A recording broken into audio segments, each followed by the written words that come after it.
Hi. Kaya malamang hatod sa mga anak. Diri na punta. Diri na punta. Baga na ka trabahoon.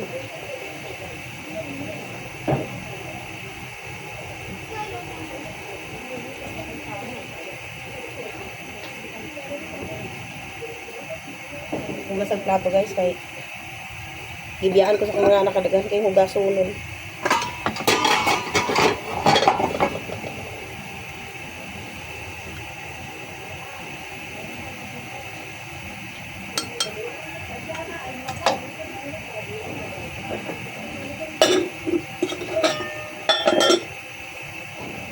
Hindi talaga itong mga anak ko. Awan.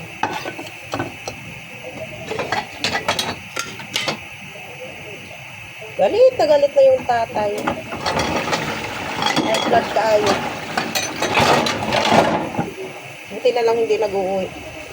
At hindi rin talaga umuwi. Kahit pauwiin mo. Pag pauwiin mo, hindi rin uuwi. Uli rin itong nakakuot sa iyong mahot.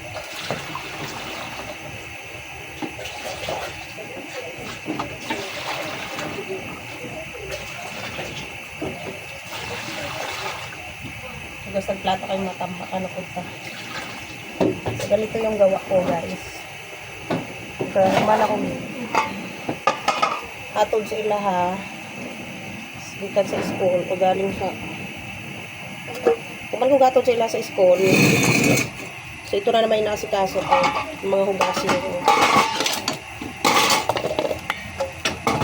Si Roslyn kasi noon, dati kasi marunong yung magluto-luto. Marunong pa rin naman magluto. 6 years old yun, tinuturuan ko lang. Pero, tinamad na ngayon. Sa pag-unsaon mo pag balandra. Hindi mo na makutos-utusan. Ikaw na lang maawa sa kanya eh. Walis ang itong imuhon ka. Itong gamit din sa. Kasi hindi naman yung nakatiles. Hindi rin hindi rin siya nakapinish. Hindi siya nakafinishing gano'n. Kaya din ako na ipaayo kasi demolish na rin dito naman. Kung pipirahin, kung pwede nga pirahin ko dito, tinera ko na ito. Uli ko sa probinsya. Problema lang talaga pag uli ko sa probinsya may harang. Kung isa di uli mo sa probinsya. Yung akala mo hindi siya taga dyan. Makapungot pa naman ka.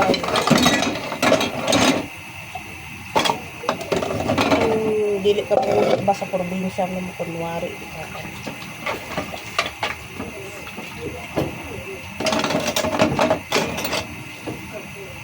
Makapungot. Asking. Oh. Nakaubo? O, steady ka doon sa gilid. Manahimik. Maliligo, bawal ka maligo dahil may lagnat ka. Naku, anak ko.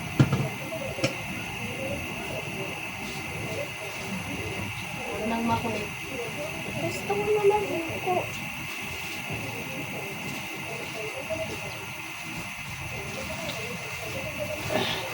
Ganda ka dyan? Huwag to umakyat na ay. Nako.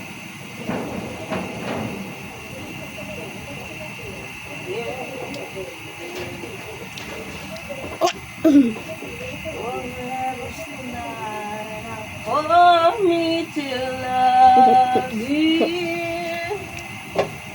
Alis ka dyan, anak ko. Anak lang tukwa tong... Ano mang ginawa mo dito sa... Ang cute yan.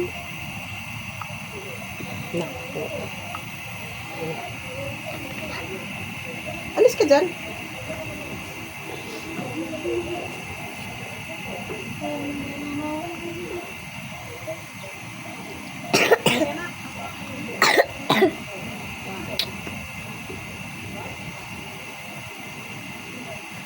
Mami! Mami!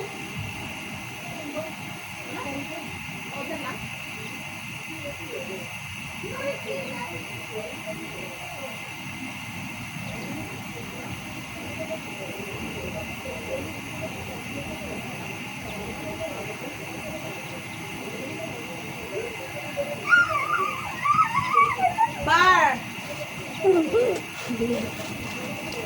Akin na alis. Found what? Alis! Huwag ka kasi dyan. Hirap na hirap nga eh. Umakyat pa dyan talaga. Mana ka talaga sa kuya mong pasaway eh. Pag wala dito si Jacob, yan yung pinakamakulit kong kasama. Na ngayon mag-aaral na rin yan. Hatid sundo ko na naman yan. Dobling stress ko dito.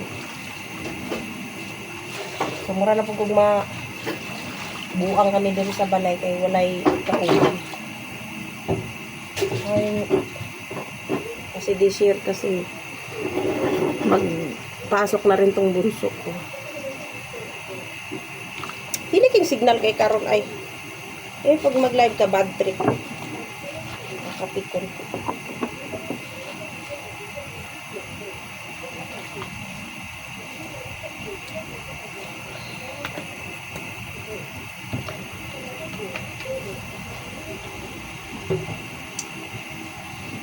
Tuuntang sinina ngayon nani. Kasi di mo gikutig suot og karang kuan ng nani. Puro pang lalaki ako suot. Damit sa isa ang ginasuot na. So nag-aaway kami dalawa kasi damit niya ang sinusuot.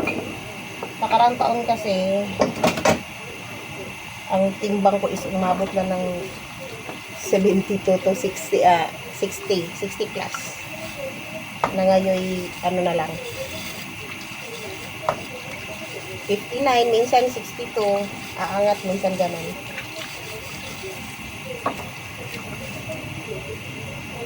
Yung babae ko. Malaki na rin ang pinagpayat ko man kasi yung mga sinina na kong sa unang pinagliitan. So, pare. Ginatago na ako. Kasi ako ang anak ng suot. Magra kayo. Ilukot-lukot lang. Sa gilid. Nawa, hindi bataan. Kaputon na lang ka.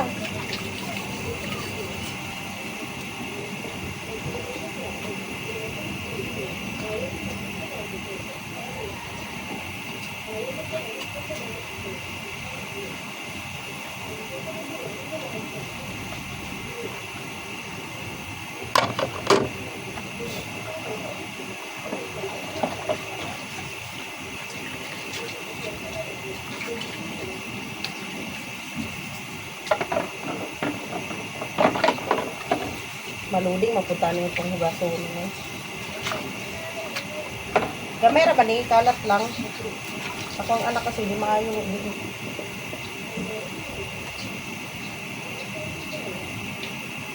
Yung anak ko di pwede mong tira sa sa ibang bahay.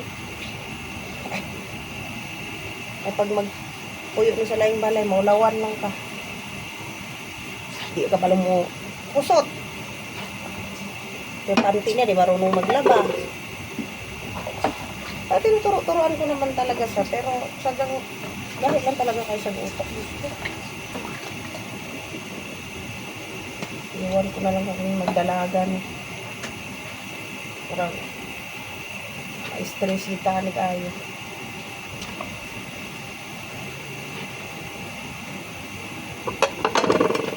Everyday na lang ako mag-live kasi alam mo kung bakit. Sabi nung kupal kong asawa, gumagala daw ako. Gumagala. Paglakaw daw din sa Manila nga wala kay kwarta. Sila yung naglakaw din. Wala kay kwarta. Uy, Diyos ko Lord. Kaka-stress. Yan lang.